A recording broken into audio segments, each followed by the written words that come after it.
Selamat sore Pak Erwin. Ap- Selamat sore.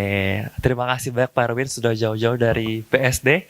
Menghampiri kami ada yang di Sunter saat ini Pak. Iya. Kita orang BSD kalau suruh ke Sunter tuh kayak, aduh, ujung ke ujung. Mungkin sama orang Sunter ke BSD ya. Terima. Tadi saya lihat kilometer 58 kilo, lumayan loh Pak. Lumayan ya, 1 jam lebih itu biasa kalau perjalanan ke sini. Anyway, terima kasih Pak Erwin untuk kesediaannya. Hari telah meluangkan Thank waktu you. bersama kami. Pak, hari ini kami mengangkat sebuah tema Change and Adapt tentang sebuah perubahan, terutama dalam karir, perjalanan bisnis, profesional, dan juga kehidupan. Dulu saya pernah mendengar sharing dari Pak Erwin yang luar biasa, menginspirasi saya adalah Pak Erwin mulai bekerja di satu perusahaan sebagai, kalau saya nggak salah, ntar koreksi saya Pak ya, waktu itu jaga gudang kalau nggak salah, pegang gudang, dan perlahan-lahan di perusahaan sama karirnya meningkat sampai akhirnya menjadi direktur di sana, dan bahkan saat ini juga menjadi advisor, board of advisor di perusahaan startup, yaitu Halodoc. Kalau boleh diceritakan Pak, sebenarnya perjalanan Pak Erwin itu seperti apa sih Pak? Dari secara posisi maupun secara bidang, dari perusahaan konvensional sampai startup. Boleh gak Pak di-share dulu biar kita punya gambaran nih yang lebih akurat perjalanan karir Pak Erwin itu seperti apa Pak? Perubahan-perubahan yang ada. Oke, pertama selamat sore ya Bapak-bapak, Ibu-ibu, teman-teman. Ya, thank you. Saya diundang untuk hadir di sesi sore ini. Ya, saya Erwin Tenggono. Tadi kenalan dikit ya. Saya jemaat GKI BSD. Saya kalau dulu ngisi GKI di GKI Sunter selalu Pasutri kayak. Ingatnya Pasutri berapa kali saya isi kelas Pasutri dengan ada beberapa kali lupa. Ya, senang kembali ke GKI Sunter setelah sekian lama menghilang, pandemi juga ya. Pandemi kita kan menghilang semua. Saya udah menikah, anak saya 4 gitu ya. Keluarga saya suka dikenal EFGHIJ, mencari menantu ABCD. Jadi kami guyonnya gitu. Saya Erwin, istri saya Fang Fang, anak pertama saya Girvan. Sudah selesai S2, sekarang tinggal di Australia, di Melbourne. Nomor 2 Helena, dokter, dia lagi koas sekarang. Yang ketiga di US, masih sekolah di bidang komputer, Engelbert, dari GHI. Tapi Tuhan baik, kasih saya bonus, makanya saya pasutri terus.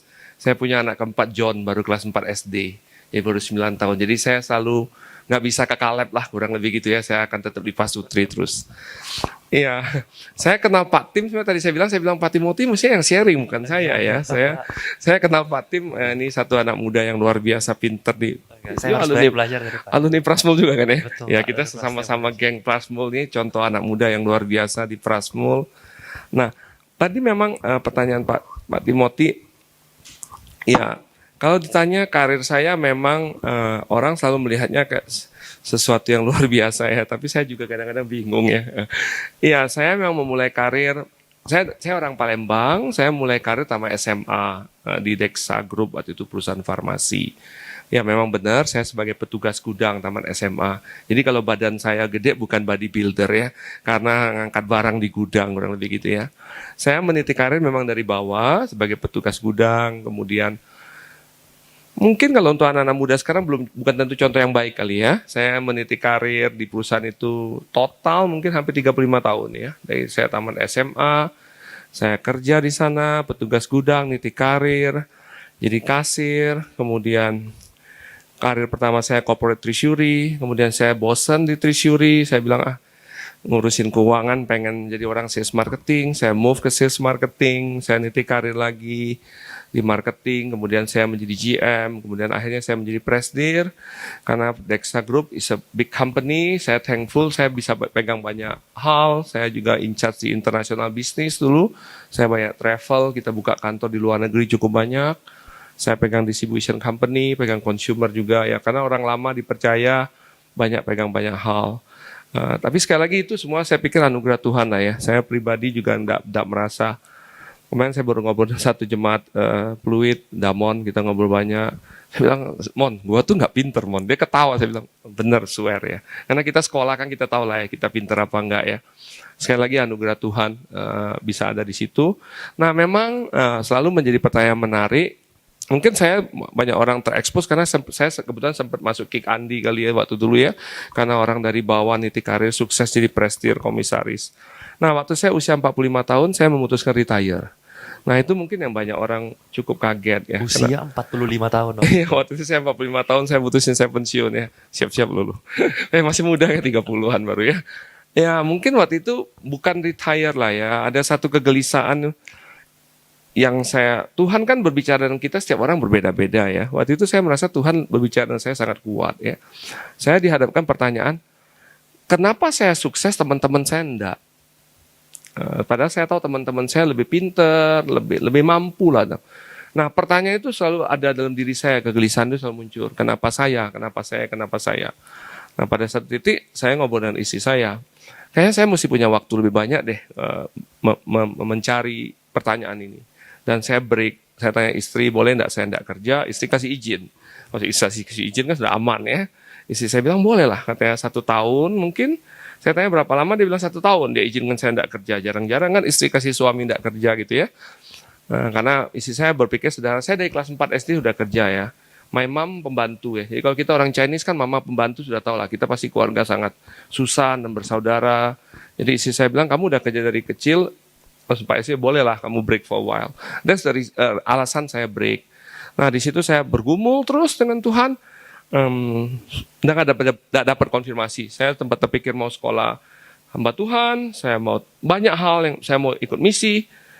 Di tengah pergumulan saya, Tuhan panggil saya ke Saat sekolah. Makanya saya akhirnya sempat kuliah di Saat, ambil S2 saya kedua setelah Prasmul sebagai admin di Saat. Makanya saya cukup aktif di Saat. Saya alumni di Saat.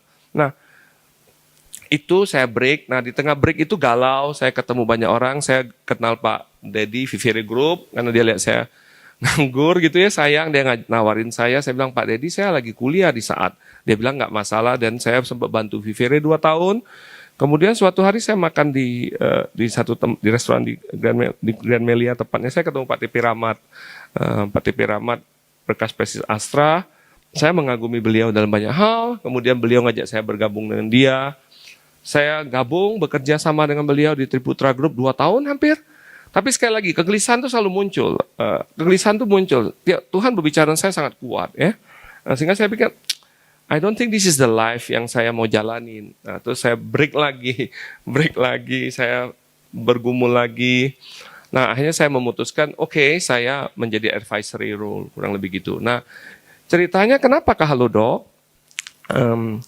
Saya kenal Jonathan dari dia tamat SMA, dari tamat pulang dari Australia. Papanya teman saya tepatnya. Okay. Jonathan itu founder Halodoc. Nah, Jonathan ngobrol dengan saya. Kita ngobrol banyak hal, tukar pikiran. Karena saya kenal Jonathan sudah lama, dia suka, saya kayak semacam mentor dia lah. Jadi kenal lama. Dan come up dengan satu konklusi diskusi. Saya spend karir di dunia kesehatan 35 tahun hampir. Yeah. Can we do something or not untuk better Indonesia bahasa kita. Nah, disitulah kami come up dengan ide. Kami bangun Halodoc, Jonathan yang run dengan teman-teman. Mereka lebih capable lah. Saya jadi advisory role. Tuh. Wow. Dan apa yang Pak Erwin alami selama itu kan tadi banyak perubahan ya Pak ya. Jadi ketika dalam bidang profesional, kemudian akhirnya break, akhirnya ambil sekolah teologi, akhirnya profesional lagi, sampai akhirnya jadi advisory. Bapak melalui berbagai bidang berbeda-beda dari bisnis konvensional, bahkan sekarang bisnis startup. Nah, terutama sekarang buat bapak-bapak ibu tempat ini yang mungkin kebanyakan bisnisnya masih bisnis konvensional, tapi perubahan sekarang dengannya teknologi semakin maju, banyak startup yang muncul. Apa yang Bapak lihat menjadi challenge ketika kita mau nih meremodeling bisnis kita menjadi supaya relevan dengan zaman sekarang, supaya bisa bersaing dengan startup saat ini? Apa sih challenge yang Bapak lihat gitu? Ketika kami menjalankan bisnis yang tradisional, mungkin konvensional, dengan mereka menjalankan bisnis startup, seberapa signifikan perbedaan, perubahan, atau challenge tantangan yang bakal dihadapi? Ya, mungkin kita harus, kalau saya pribadi jangan terjebak dengan istilah, ya kita baru buka toko, buka warung juga startup actually ya. Jadi jangan terjebak bahwa startup itu, kita mesti samain dulu, mungkin jangan satuin bahasa dulu bahwa startup itu is not about, bukan hanya digital aja lah. Yeah. Kecuali kalau kita memang bicara bisnis kita mau rubah ke bisnis digital. Jadi supaya kita enggak salah asumsi gitu ya. Yeah. Sehingga kalau kita ditanya, kalau saya kebetulan ada buka beberapa usaha yang konvensional juga. Pertanyaannya kalau saya sebagai, kan kalau kita bilang tadi ada kata-kata kita meremodeling bisnis model kan ya. Yeah. Saya masih percaya kalau bisnis itu kan cuma bicara 3 hal sebenarnya kalau saya pribadi ya. Satu, bicara apa yang membuat perusahaan kita berbeda dengan kompetitor. Oke. Sehingga orang mau beli barang kita atau mau beli jasa kita. Nah, itu kan nomor satu. Jadi kalau buat produk harus berbeda, tokonya desainnya berbeda, apapun itu nomor satu ya. Diferensiasinya. Apa yang membedakan kita dengan kompetitor supaya kita bisa lebih baik. Nomor dua, bagaimana kita ngelola biaya, harga pokok kita berapa, organisasi kita berapa besar, tim kita mau berapa gede, itu menentukan supaya efisien dan efisien. Itu nomor dua. Setiap orang gayanya beda-beda ya. Nah, nomor tiga, bagaimana kita kelola resiko. Kelola resiko itu adalah pakai utang nggak, terus perlu asuransi apa nggak, barang kita ada aspek valuta nggak, kayak misalnya sekarang forex lagi gini, kalau bisnis kita banyak import mungkin perlu itu ya. Nah, tiga bisnis itu terus membuat kita setiap orang berbeda-beda kalau saya bilang.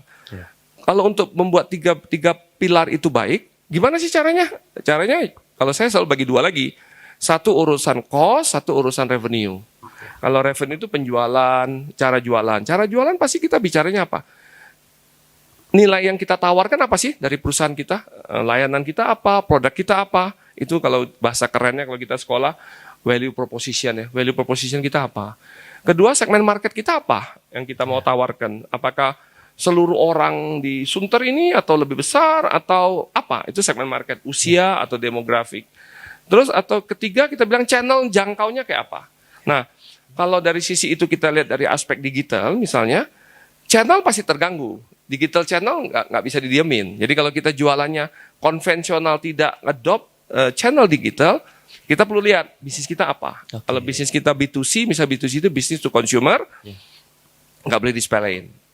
Digital nggak boleh disepelein karena marketnya sangat gede di e-commerce itu. Nah itu kalau channel. Kalau kita bilang segmen market kita ternyata produk yang kita jual banyak anak-anak muda, dan yuk kita nggak bisa lagi nggak kenal TikTok, nggak kenal Reels, nggak kenal Instagram. Bahasa saya di rumah yang nonton TV cuma saya gitu ya.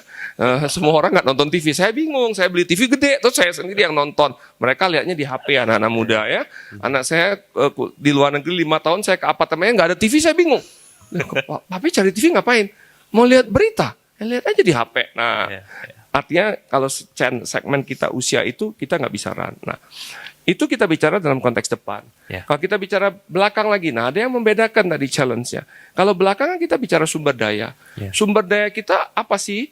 Duit, tempat, kita ada nggak? Nah, yang membedakan startup itu sumber daya keuangannya itu lebih berbeda dengan kita konvensional. Kita konvensional, kita buka usaha, kita mesti cari modal dulu. Utang dulu dari orang tua, pinjam teman, kita buka. Kalau startup kadang-kadang ada juga seperti itu, tapi mimpi mereka berbeda. Mencari uang dari market, pasar uang. Dari venture capital, dari private equity, itu startup. Nah, kedua startup yang membedakan dengan kita apa? Kita khususnya kalau konvensional tuh, kalau usaha kalau bisa, punya kita semua. Gedung punya kita, sales punya kita, semua punya kita. Orang lain niru dikit kita gerah gitu ya. Kalau startup, anak-anak muda khususnya di bidang digital, karena startup saya selalu identik anak muda. Berpikirnya selalu kolaborasi. Mereka selalu berpikir bagaimana berkolaborasi. Kalau saya nggak pintar jualan, Timothy pintar jualan, saya ajak Timothy. Kalau Timothy pintar jualan, saya pintar keuangan, tadi yang main piano pintar teknologi, saya ajak dia gabung. Nah, startup itu anak-anak muda itu sangat hidup dengan kolaborasi. Mungkin karena mereka berbeda dengan generasi kita.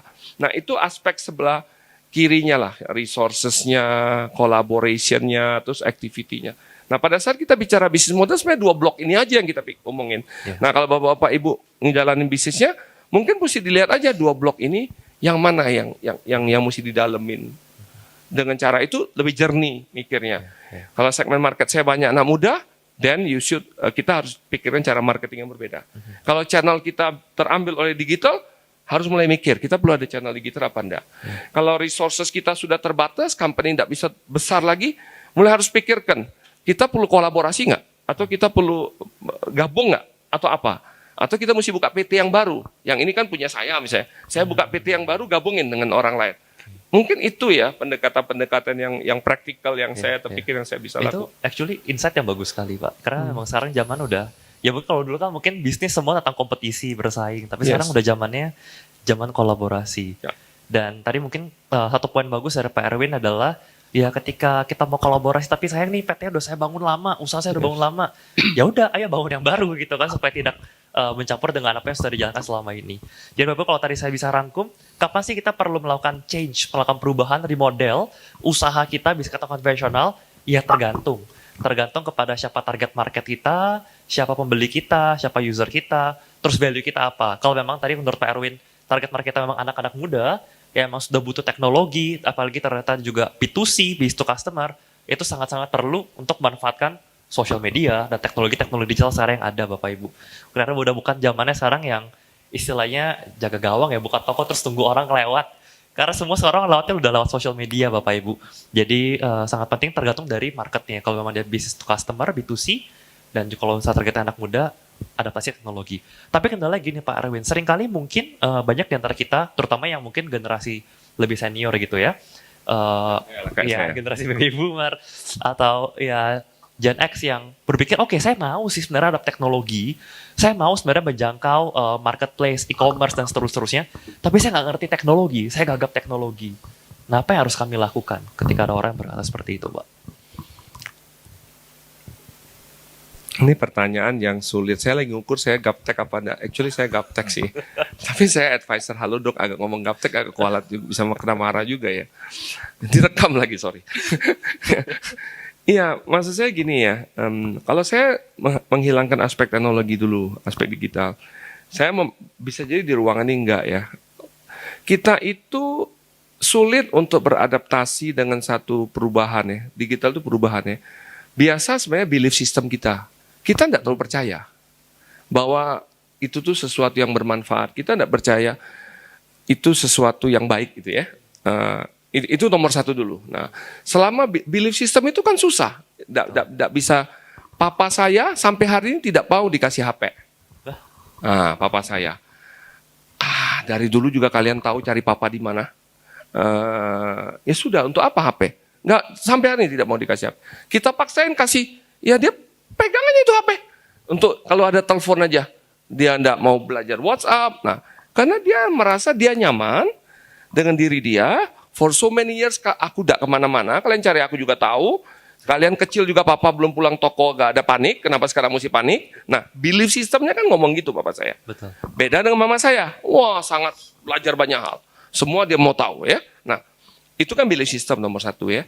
Nah, nomor dua, ada faktor juga. Kalau kita sudah senior tuh males kalau bahasa kita. Kan katanya kalau dalam satu perubahan itu ada faktor, bukan senior aja, kita juga mesti belajar mengosongkan diri kita. Mesti belajar banyak hal saya enggak tahu. Sehingga saya mau belajar. Bahasa kalau kita kerennya ngomong unlearn and relearn gitu ya. Mengosongkan diri untuk unlearn dan kita relearn lagi, belajar balik lagi. Nah, digital itu butuh situasi itu. Butuh mindset, butuh belief. Nah, kalau itu tidak terbentuk, sangat sulit tetap. Kalau mau tetap engage, nggak bisa engage. Kasihan orang yang akan berjoinan itu. Kecuali memang kita bilang, gua nggak ngerti, gua nggak tahu, gua delegate. Gua delegate. Gua cari anak muda dah, atau gua kasih anak saya nggak urus-urus, karena papa nggak ngerti, atau tante nggak ngerti, atau saya nggak ngerti. Dan saya delegate. Sama seperti saya waktu pertama kali jadi advisor di Halodoc. 6 bulan pertama saya mesti bilang saya nggak ngerti apa-apa.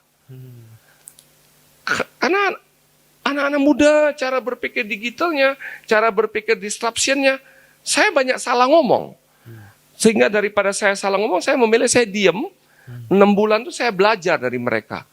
Apa sih yang mereka bicara soal teknologi?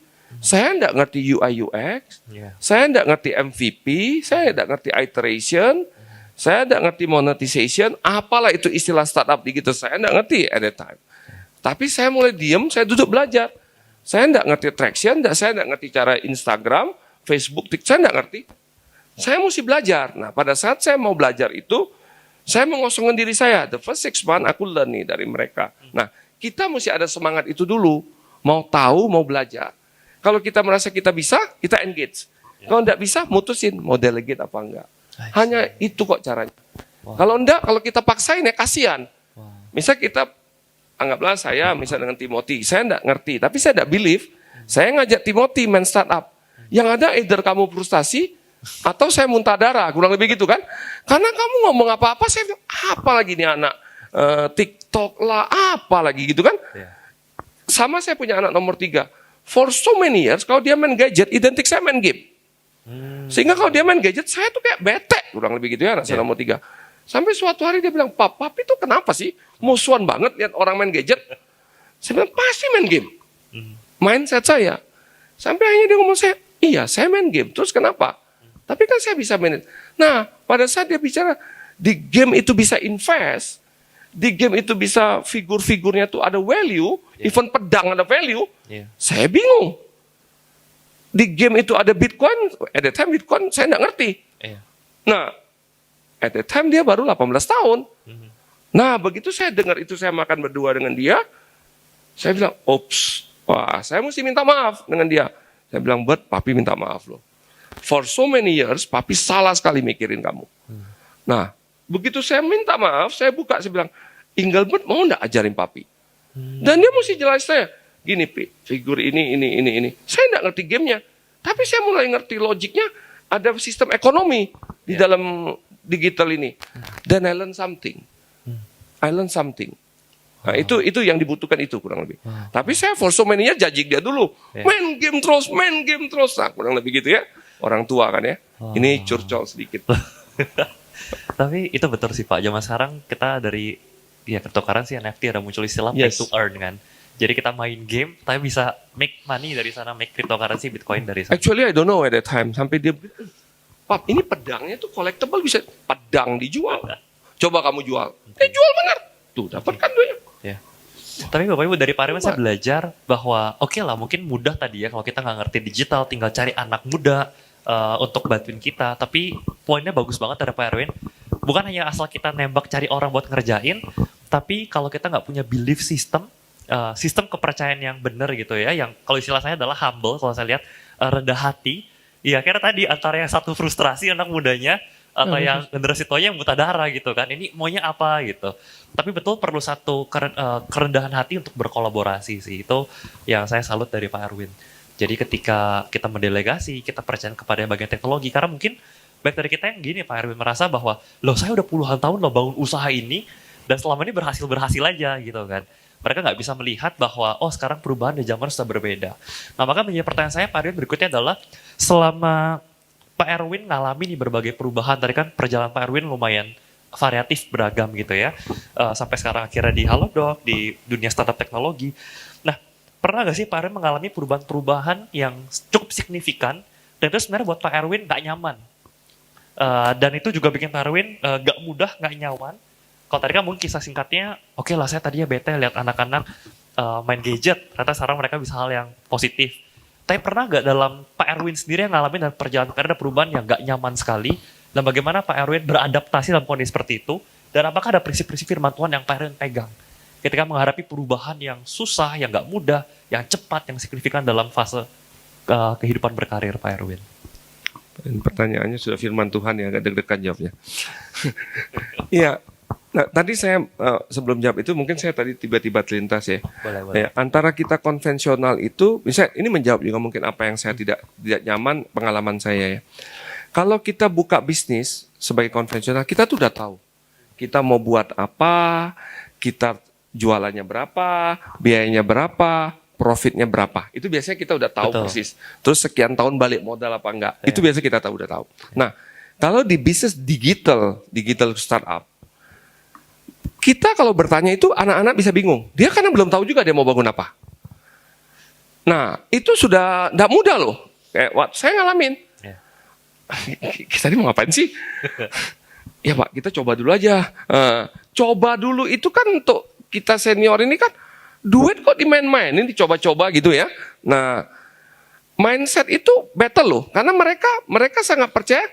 Kan startup itu ada satu bahasa di kita startup itu, don't fall in love with solution, fall in love with consumer pain. Jangan pernah jatuh cinta dengan solusi, tapi jatuh cintalah dengan problem atau masalah di user. Nah, sehingga pada saat mereka buat itu, mereka tuh enggak tahu, mereka merasa ini bagus, mereka buat, terapkan. Ternyata user nggak anggap bagus, user nggak suka tombolnya, user nggak suka tampilannya dan gagal produk itu. Nah, kita konvensional kan sulit menerima itu. Ya. Nah, bagi startup nggak apa-apa. Kita makanya ada istilah most viable product tuh. Yang penting nggak usah bagus-bagus dulu, luncurin dulu aja. Ya. Kalau nggak jadi, rubah lagi, luncurin lagi, rubah lagi, luncurin lagi. Betul. Nah, case ini saya alamin. Waktu pertama kali saya masuk di dunia digital, saya sangat struggle itu. Bagi saya, ini kayak buang duit. Nah, once again mindset. Ya. Waktu saya berbicara ini seakan-akan buang duit, di kepala saya sudah sangat negatif terhadap semua ide, terhadap semua inovasi, kurang lebih gitu ya. Nah, tetapi pada saat saya mendapatkan satu ide, saya kebetulan di industri kesehatan, apa bedanya dengan orang riset buat obat? Iya, betul juga. Orang riset buat benar obat juga. belum tentu berhasil loh. Ya. Vaksin segitu banyak. So, ini saya bayangin anak-anak muda lagi riset lewat digital nih. Iya. Nah, begitu mindset saya lihat itu dapat, saya nggak. Saya malah challenge mereka riset lebih gede. I see. Kenapa kamu nggak coba ini? Kenapa kamu nggak coba ini? Nah, mindset itu yang tadi saya bilang sangat menentukan. Ya. Nah, kalau mungkin saya tidak memakai konteks firman Tuhan secara spesifik, tapi saya percaya Allah bekerja lewat budaya. Ya. Kan kita hidup dengan mandat budaya ya. Ya. Perubahan digital itu bagian dari culture. Dan Allah izinkan saya hidup di dalam saat ini. Kalau Allah izinkan saya hidup, tidak mungkin lah dia menjadi enemy saya. Nah, justru kita tidak boleh against situasi itu. Kita harus bagaimana yang dimenangkan oleh kita ini sebagai senior-senior adalah apa? Wisdom. Wisdom come from experience. Jam terbang kita sekian tahun, 35 tahun dengan mereka yang baru masuk 45 tahun, kalah di wisdom. Ya. Nah, jangan musuhin, dampingin.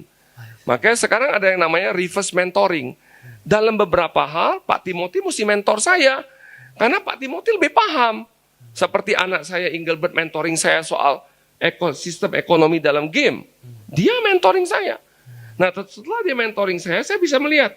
But, kalau itu kamu harus hati-hati dong. Karena ini ada istilah money game. Nah, Wisdomnya. dia mulai bilang, maksud papi money game gimana? Kita nggak boleh loh. Nah, wisdom kita muncul sehingga dinamika diskusi itu timbul. Nah, menurut saya konteks itu, ya mungkin kalau kita orang Chinese bilang, digital itu, ekonomi itu bisa lihat, tantangan bisa lihat sebagai bikin kita susah. Pandemi bisa dilihat sebagai krisis ya. Kalau Chinese kan krisis kan wei qi. Wei qi kan wei xian he ji hui. Dua kata clear kok. Wei xian he ji hui. Kita mau lihat itu sebagai wei xian terus, kita insecure, atau kita lihat sebagai ji hui. Wei Xian artinya bahaya. Wei xian is a Qi Hui danger, artinya ji hui is a kesempatan, peluang.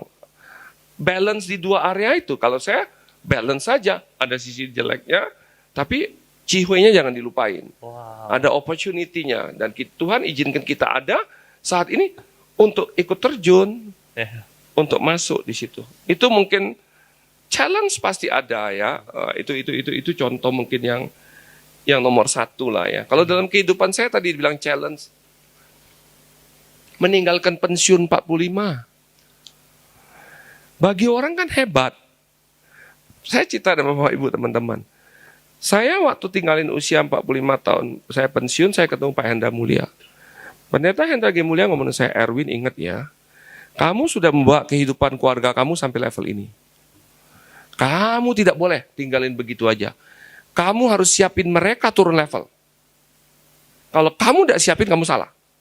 Kata-kata itu saya bingung. Wih, saya siap. Status ekonomi ya, sudah di level ini. Pertanyaan, saya siap tidak membawa keluarga saya turun level? Saya masih siap. Istri saya siap nggak? Anak-anak saya siap nggak?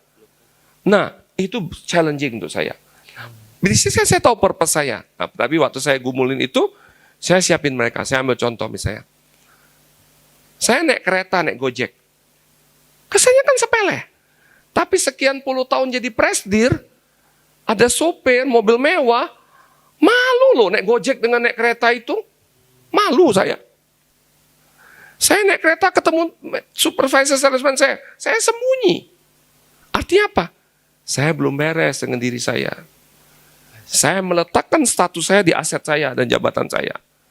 Dan saya butuh 2 tahun nyesuaiin itu. Tidak gampang.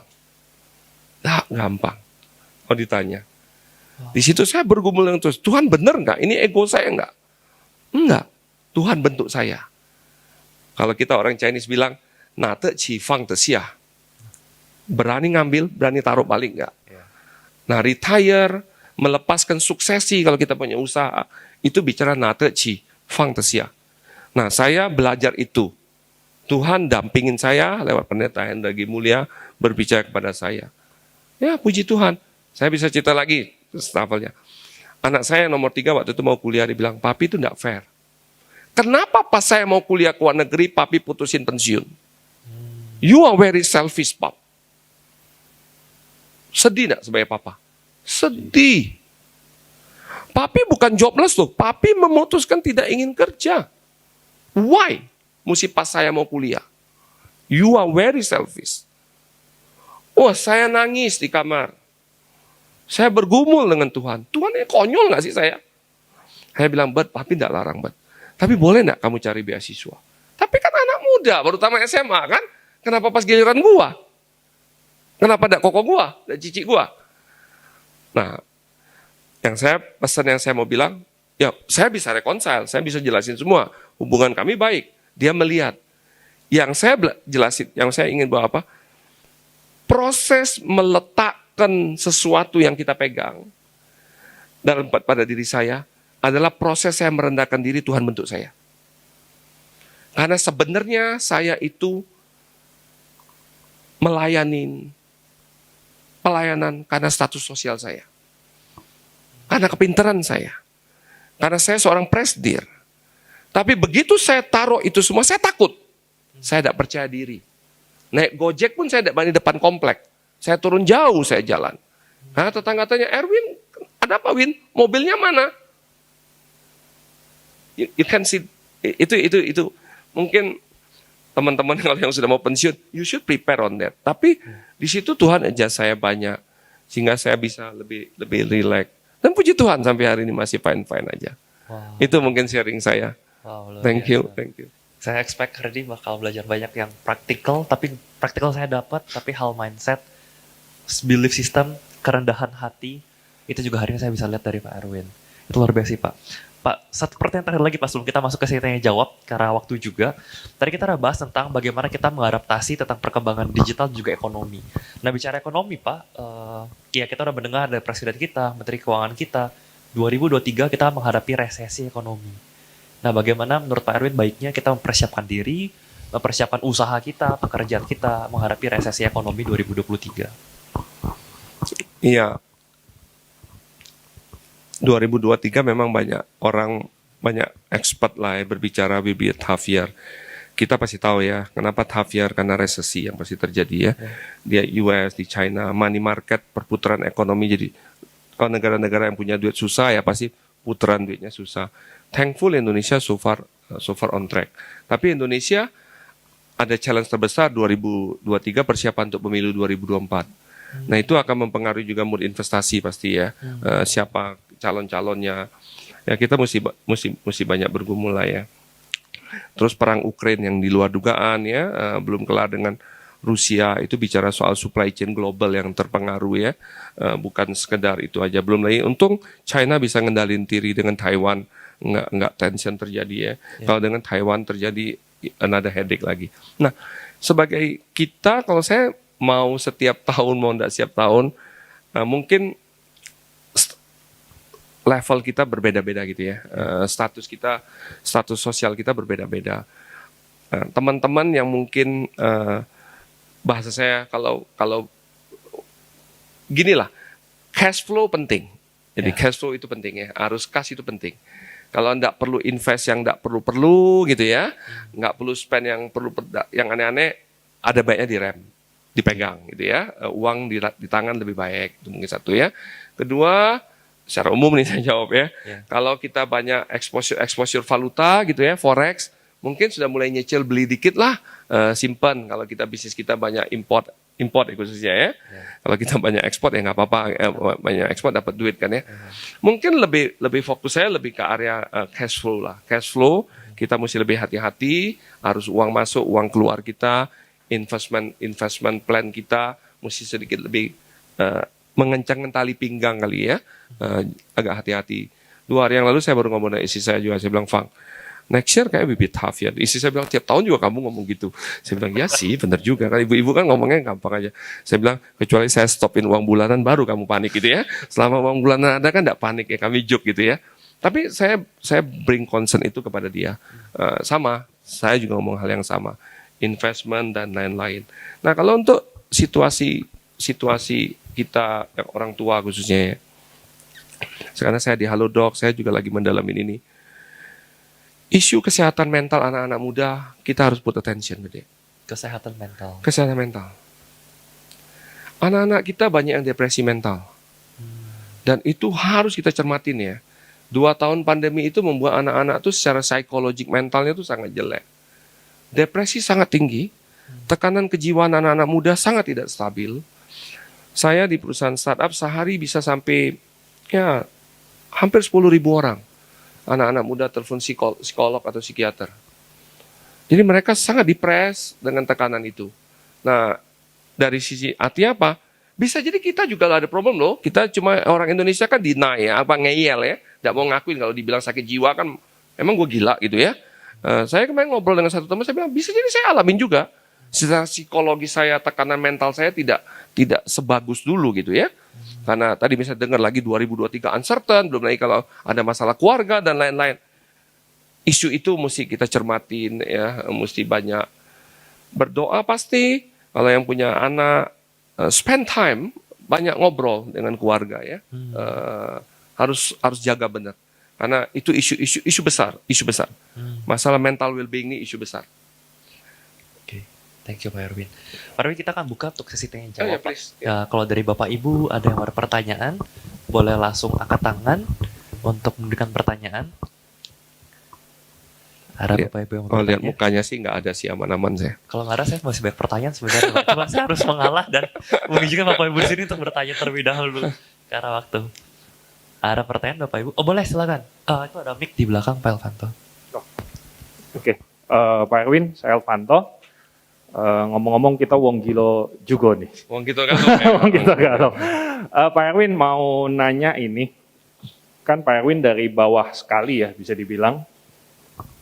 Sebetulnya Pak Erwin kalau cuman bekerja gitu ya bertahun-tahun, semangat kerja, ambisi, banyak orang seperti itu juga. Tapi saya justru jarang ketemu yang bisa dapat wisdom kayak Pak Erwin. Maksudnya kebanyakan kan mereka malah terjebak ya, ambisinya tambah besar dan lain sebagainya. Nah pertanyaan saya adalah, Pak Erwin dapat wisdom itu atau belajar terus, memang dari bawah punya ambisi untuk naik terus jadi mau belajar terus, atau somehow dapat insight, terus Pak Erwin sadar untuk pergumulan tadi itu. Terus pertanyaan yang kedua, pergumulan Pak Erwin itu apakah sudah ketemu gitu jawabannya? Yang dari tadi Pak Erwin ceritakan ya, pergumulan itu. Thank you Pak. Thank you Pak Anto. Pak Elvanto. Hah? Pak Elvanto. Pak Elvanto. Oke. Kok jarang orang Palembang namanya sebagus itu? Nama Palembang Erwin gitu ya saya. Oke. Thank you Pak Elvanto. Ya sekali lagi ya, kalau kita bilang secara anak-anak Tuhan pasti anugerah Tuhan ada ya dalam proses bekerja. Mungkin saya akan jawabnya gini. Kita semua punya latar belakang berbeda pada saat kita dari kecil sampai besar kita dibesarkan.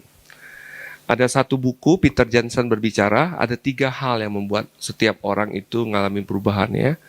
Satu, katanya bawaan setiap orang, struktur DNA dia, genetik dia. Itu ada bawaannya, sudah ada orang yang kolerik, mungkin gitu ya, orang yang kenceng, orang yang melo gitu ya, orang yang gampang mudah, itu bawaan lahir gitu ya katanya. Itu Tuhan sudah gifted kasih. Nomor 2, lingkungan yang membesarkan dia. Nah, saya mungkin ada faktor lingkungan. Karena saya lahir dari keluarga susah, saya sekolah pun susah, bahasa saya, semangat belajar saya gede. Papa saya tidak suka anak-anak sekolah tinggi. Papa saya lebih suka anak-anak cari uang. Mama selalu mau anak-anak sekolah tinggi. Kami dulu waktu kecil tahu kalau papa meninggal yang ada hutang, bukan ada warisan gitu ya. Mama selalu mendorong kami sekolah tinggi. Nah, pengaruh mama cukup kuat di kami. Sehingga kami suka belajar, khususnya saya suka belajar ya. Suka belajar, itu ada faktor lingkungan. Nah, faktor ketiga kalau di buku Peter Jensen bilang itu, decision setiap orang untuk menentukan panggilan hidup dia. Decision itu bisa dipengaruhi karena keputusan itu bisa dipengaruhi beberapa hal. Satu, hubungan dia dengan Tuhan. Kedua, perjalanan hidup dia.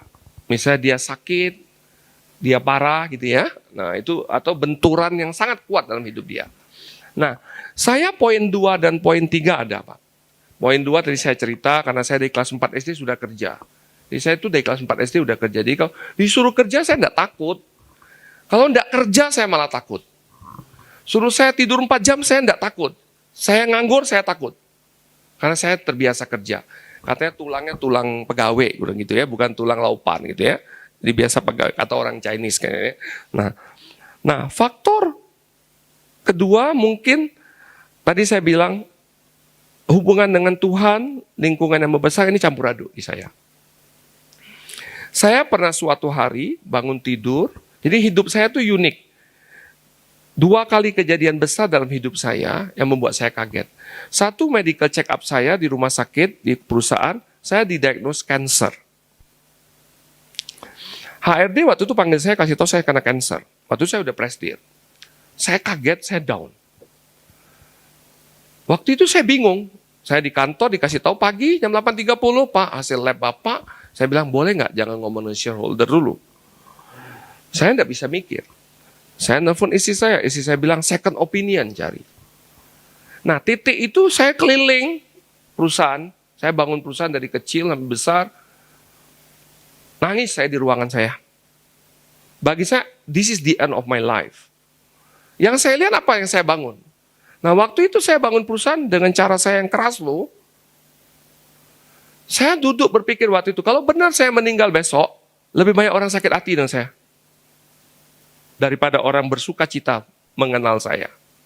Saya sangat keras. Saya memimpin dengan otoriter penuh. Perusahaan berhasil, saya bangga. Itu satu kejadian hidup saya. Kejadian kedua, kapok dah? Enggak kapok. Itu salah diagnosa, ternyata bukan hasil lab saya. Kapoknya waktu itu. Setelah salah diagnosa, waduh puji Tuhan, lupa lagi ya. Nah, manusia kan gitu ya. Suatu hari saya bangun tidur. Gak bisa bangun. Saya teriak, saya gak bisa bangun. Dulu berat badan saya lebih besar dari ini. Gak bisa bangun. Sampai suatu hari anak saya paling kecil naik, mama saya, istri saya naik, tarik saya. Saya cuma ke WC mau kencing. Saya gak bisa berdiri. Saya pikir saya mati di bawah, stroke.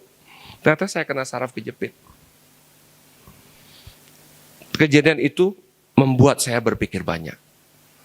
Kalau benar hidup saya habis, apa yang saya lakukan di dunia ini? Saya hanya berpikir diri saya. Mungkin sedikitlah diri saya dan keluarga saya. Menurut saya. Menurut istri saya, anak saya belum tentu loh. Saya gila kerja, gila karir, saya sukses. I lost my family. Nah, titik itu membuat saya berpikir banyak. Saya kehilangan keluarga, so apa purpose life saya? Apakah saya dekat dengan Tuhan waktu itu? Enggak, belum dekat. Belum jadi aktivis yang gimana lah. Nah, ada perjalanan lagi. Tuhan bentuk saya melalui perjalanan. Saya mengenal Kristus setelah tamat kuliah ya. Saya bukan dari kecil Kristen ya. Itu mungkin nomor jawaban secara umum ya. Nah terus pertanyaannya, apakah yang saya gumulin sudah dapat? Mungkin saya bagi 3 lah fase hidup saya. Fase pertama mencari sesuatu untuk saya tutup, selesai. Itu waktu saya putusin pensiun. Sekarang saya mulai bilang, saya hidup bukan untuk saya lagi kalau bisa. Saya dan sesama. Jadi kalau ada panggilan pelayanan yang lebih besar, saya pasti ambil dulu ketimbang bisnis saya atau urusan saya. Itu pilihan yang saya buat. Karena saya pikir, saya mesti, kan orang selalu bilang, mengucap syukur, Tuhan selalu bicara, cukup itu baik adanya, cukup baik itu adanya. Tuhan tidak pernah bilang kaya itu baik adanya. Cukup itu baik adanya karena rasa syukur itu bisa dari kecukupan. Nah, saya ngomong, tapi saya percaya, saya sangat percaya sama Nova. Kalau memang Tuhan mau kasih kita, kita nggak bisa larang. Tapi Tuhan lihat hati kita. Nah, kita decide sebelum keluarga cukup. Oh, dia pengen nggak punya apartemen di luar negeri? Ya pengen lah Pak, gitu ya. Tapi cukupkan. Nah, tapi kalau memang Tuhan kasih, saya percaya Tuhan akan punya cara dia. Nah, itu poin kedua saya. Poin ketiga saya, pergumulan saya apa? Setelah saya selesai fase kedua ini, saya mau masuk bidang pelayanan total. Di mana? Pendidikan. Nah, karena itu di usia ini saya sekolah lagi. Saya mau jadi pengajar di fase ketiga hidup saya. Saya kebetulan sekarang mahasiswa di UI. Saya ambil S3. Nah, saya mau sekolah, saya mau jadi dosen, saya mau jadi pengajar. Kalau Tuhan izinkan, mau jadi pengajar butuh status pendidikan kalau di Indonesia. Ya. Itu mungkin sedikit cerita saya. Tapi masa lalu saya membuat saya gini Pak, setiap orang bisa berbeda-beda. Belum tentu benar. Itu my journey ya. Erwin as a pribadi. Jadi jangan diikutin, belum tentu sama Pak. Thank you.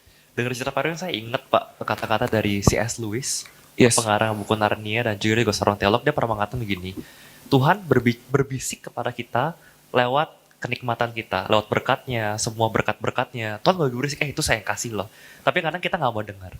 Lalu Tuhan berbicara kepada kita mulai tegas lewat firman Tuhan, lewat pengkhotbah, lewat Pak Erwin membicara, lewat BBF atau lewat apapun, kita juga gak mau dengerin. Sampai akhirnya selalu bilang, dan Tuhan, karena udah bisikin kita gak dengar, lewat berkat, berbicara lewat kita firman kita gak dengar, akhirnya Tuhan teriakin kita pakai, tadi kalau istilah adalah benturan hidup. Penderitaan, sakit penyakit, baru kita akhirnya, nah, sekarang Tuhan pakai penderitaan sebagai megafon, toa atau mic, buat teriakin kita karena kita nggak mendengar. Jadi dengar dari sharing Pak Erwin bagus sekali. Bapak Ibu, mumpung kalau kita sekarang dalam posisi tadi seperti Pak Erwin, dalam posisi lagi sukses-suksesnya, lagi tinggi-tingginya, di atas-atasnya, yuk coba dengerin Tuhan. Tuhan maunya apa? Apakah yang kita kejar cuma ambisi pribadi hidup kita, atau yang kita kejar memang apa yang Tuhan mau? Dan itu wisdom yang luar biasa saya belajar dari Pak Erwin pada hari Ya. ini. Saya tambah dikit. Boleh, Pak. silakan Pak. Karena gini, saya juga orang kolerik, melankolik Pak. Jadi saya orang kolerik, kalau mau apa mesti capai ya. Melankolik ada melo-melo. Nonton film drama saya bisa nangis Pak. Gitu ya. Spider-Man aja saya bisa nangis, nonton di bioskop. Anak saya bilang, aneh ini orang nonton Spider-Man kok nangis. Nah ada melonya hati ya. Ya, orang kayak itu kan suka men-challenge. Sebenarnya begitu banyak teman saya meninggal COVID, saya suka bertanya dengan istri saya, dengan Tuhan. Kenapa Tuhan bukan saya yang meninggal COVID? Kenapa dia? Nah, saya itu suka nanya diri saya tuh kuat di situ. Nah, itu kan setiap orang tadi saya bilang beda-beda. Nah, menjawab pertanyaan kedua Pak Timothy tadi, ayat firman apa? Karena latar belakang saya yang ada membuat saya ini, saya sangat pegang ayat firman Filipi 4 ayat 12-13. Saya bacain ya, saya nggak hafal ya. Ya. Aku tahu apa itu kekurangan, dan aku tahu apa itu kelimpahan. Dalam segala hal dan dalam segala perkara tidak ada sesuatu yang merupakan rahasia bagiku. Baik dalam hal kenyang maupun dalam hal kelaparan. Baik dalam hal kelimpahan maupun dalam hal kekurangan. Segala perkara dapat kutanggung dalam Dia yang memberi kekuatan kepadaku. Ayat ini ayat pegangan saya. Saya pernah tidak punya uang sampai habis mama saya. Saya pernah orang pajak pun lepaskan pajak keluarga kami. Karena kami tidak punya uang. Saya pernah utang kemana-mana demi lunasin utang papa saya. Saya pernah di puncak karir, saya pernah naik first class kemana-mana, naik business class. Saya pernah naik KRL juga, saya naik Gojek juga. Saya alamin semua. Tapi di situ yang saya lihat apa? Semua anugerah Tuhan. Tuhan bentuk saya di setiap fase berbeda-beda. Dan saya syukurin itu. Itu mungkin jawaban saya. Wow. Ayat tadi. Segala perkara dapat kutanggung dalam Dia yang memberikan kekuatan kepadaku. Bapak Ibu, kita harus habis itu, udah waktunya, udah harus masuk ke sesi diskusi. Saya pengen terima kasih banyak Pak Erwin untuk sharingnya yang singkat, padat, tapi luar biasa kaya, luar biasa dalam. Saya belajar banyak sekali, dan saya harap juga Bapak Ibu tempat ini juga bisa belajar banyak dari Pak Erwin. Kalau saya boleh rangkum singkat Bapak Ibu dalam change and adapt gitu ya, remodeling bisnis dan kehidupan. Remodeling bisnis kita bisa lihat ya, bisnis model kita seperti apa, bagaimana kita meningkatkan diferensiasi untuk revenue kita, target market kita siapa, apa kita B2C, apakah anak muda, apakah perlu menggandeng teknologi dan digital. Dan kalau perlu kita nggak paham, jangan lupa untuk berkolaborasi. Ajak anak-anak muda yang ngerti, Kalau nggak takut perusahaan bisa diinterupsi, yuk bikin aja perusahaan yang berbeda di bidang yang sama, berkembang di sana, tapi harus punya mindset juga yang benar, punya belief system yang rendah hati. Kalau nggak yang satu muntah darah, yang satu frustrasi gitu Bapak Ibu ya. Harusnya kerendahan hati untuk bisa berkolaborasi sama generasi muda. Dan ingat ada tadi reverse mentoring yang saya dapat juga bagus sekali. Kita menjadi anak-anak muda tentang perkembangan teknologi, tapi kita sebagai generasi itu juga punya wisdom. Ada pengalaman, jam terbang, kebijaksanaan yang kaya yang bisa kita bantu kepada anak-anak generasi anak muda. Dan juga remodeling life, kehidupan juga luar biasa dari Pak Erwin.